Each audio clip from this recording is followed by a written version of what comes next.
Emotional hook. They say holding your child for the first time changes everything. For me, it did. Just not the way I thought it would. My name is Daniel, and the day I became a father was also the day I started to question everything I thought I knew. About my life, about love, and most painfully, about my wife. This is the true story of how I found out my wife was cheating on me. One day after she gave birth to our daughter. And no, this isn't clickbait. It's not fiction. It's my life. Raw, unfiltered, and still healing. Let's go back. How they met: 6 years ago, I was 27. Fresh off a long-term breakup that left me feeling numb. I had just started a new job in downtown Portland as a data analyst. I was introverted, logical, and admittedly boring. My days were routine. My nights were lonely. Until I met her. Emily. She was everything I wasn't. A free-spirited artist who sold her vibrant acrylics at Saturday markets. She wore mismatched earrings, walked barefoot in parks, and always smelled like cinnamon and paint. We met in the most cliché way possible. I spilled coffee on her sketch pad at a local cafe. I panicked. She laughed. "Guess you just gave it character," she said.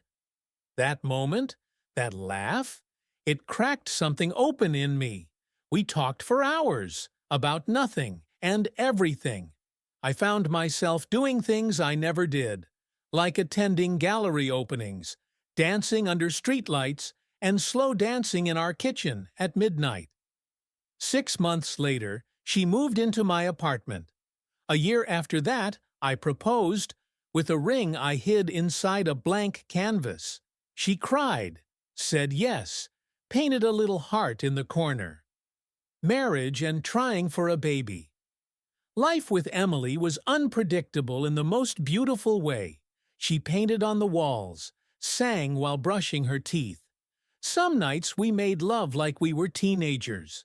Some nights we just laid in silence, her head on my chest, her fingers tracing invisible shapes. But after we got married, something shifted. We wanted a baby. Or rather, I wanted a baby, and Emily said she did too. But month after month, the tests came back negative. Then came the doctors, hormone treatments, scheduled intimacy. We stopped being lovers, started being participants in a science experiment. Then, heartbreak. One miscarriage, then another. The second one nearly broke her. She stopped painting, stopped humming, stopped looking me in the eye. I tried to be her rock, took time off, cooked her favorite meals, but nothing I did could reach her. "You make me feel like a patient, not a wife," she snapped once. I didn't respond. I just walked away. Signs of trouble. Then, things got worse. She started staying late at the studio. Sometimes she'd come home smelling like someone else's cologne. Faint, but there. Her phone was always upside down. Notifications silenced. Once, I picked it up to check the time and she snapped, "Don't touch my stuff." That's when I knew, deep down. But denial is a powerful thing, especially when you love someone more than you love yourself. So I convinced myself I was paranoid, that the distance was grief, that the scent was perfume from a hug, that she needed space. I let myself believe lies because the truth felt unbearable. The pregnancy. Then, a miracle. She was pregnant. She cried when she told me. I cried too. We clung to each other like we were floating in space. That night, she held my face and said, "We can do this, Dan. This time, it'll be different." And for a while, it was. She smiled again, painted again, but still. There were cracks. She started taking prenatal yoga at a studio across town, 3 nights a week. When I offered to drive her, she declined. "Yoga's my alone time," she said. Fair, but she always came back, glowing. Once I noticed her phone vibrating while she was in the shower. A message preview. Can't wait to see you again, heart eyes, M. I stared at the screen. My stomach dropped. My hands trembled. I didn't open it. Cowardice? Maybe. Hope?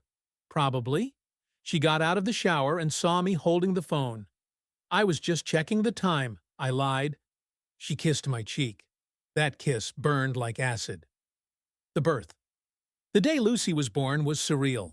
Emily went into labor at 2 a.m. We rushed to the hospital. 36 hours, no sleep, screaming, tears, blood, fear, euphoria, then a cry.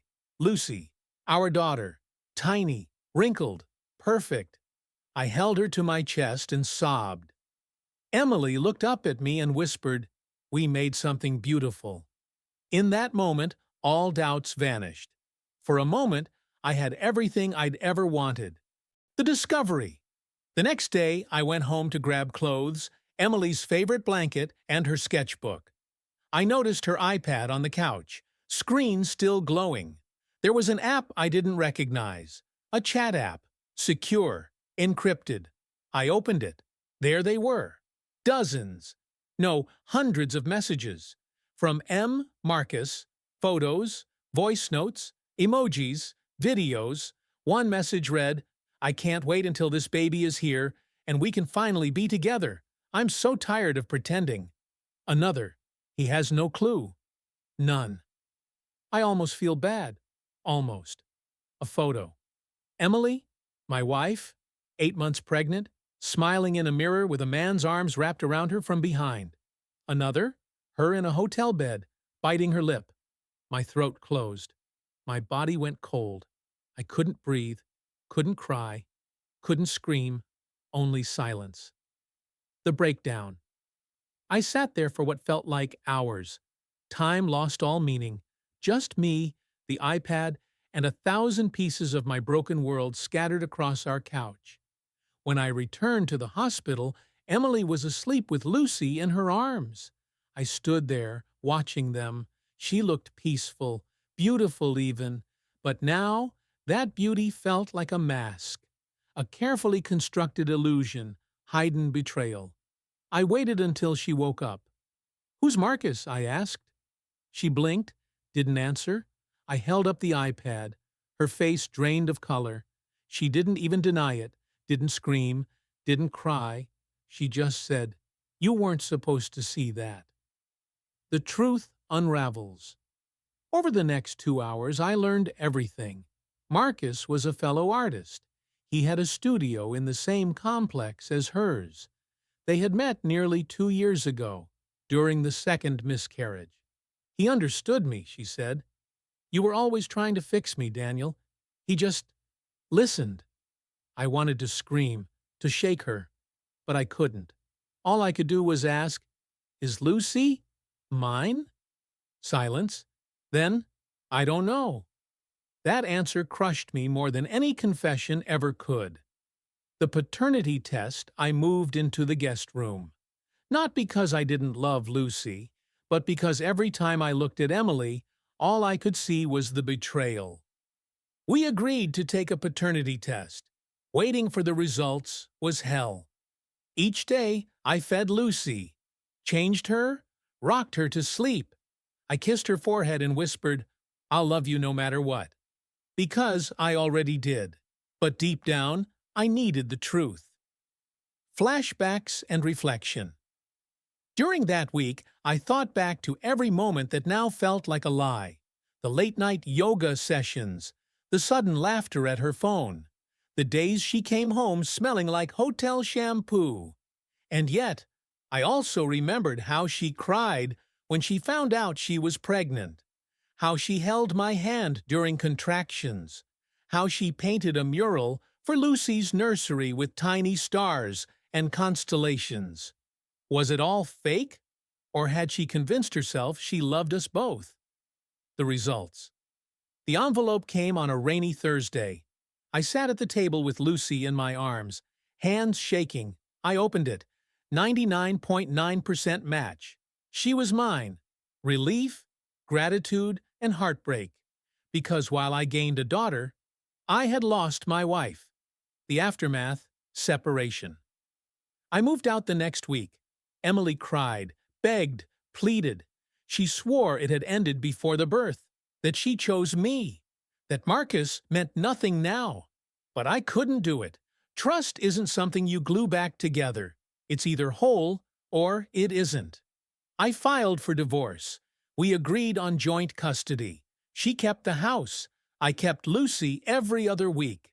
Fatherhood alone. Being a single dad was terrifying. Changing diapers at 3 a.m., trying to balance work and lullabies, reading parenting blogs at midnight with bloodshot eyes. But every giggle, every dada, every tiny hand wrapping around my finger made it all worth it. Emily and I remained civil, for Lucy's sake, but we were never friends again. Not really. There was always that unspoken weight between us, a past too heavy to forget, a future too fractured to repair. Growth and closure. It's been 3 years. Lucy just started preschool. She loves space, dinosaurs, and strawberry yogurt. She still looks at me like I'm her whole world. And maybe I am. As for Emily, she still paints, still smells like cinnamon. Sometimes I see a sadness in her eyes. I don't hate her. Not anymore. Love doesn't always end in hatred. Sometimes it ends in distance. And that's okay. Because in losing my marriage, I found the one relationship that matters most. Me and Lucy, father and daughter. Unbreakable. So if you're watching this, and you've been betrayed, if your world has crumbled, if someone you loved shattered your trust, just remember, you can still build something beautiful from the ruins. You can still heal. You can still love again. Maybe not the way you expected, but maybe, just maybe. That's the point.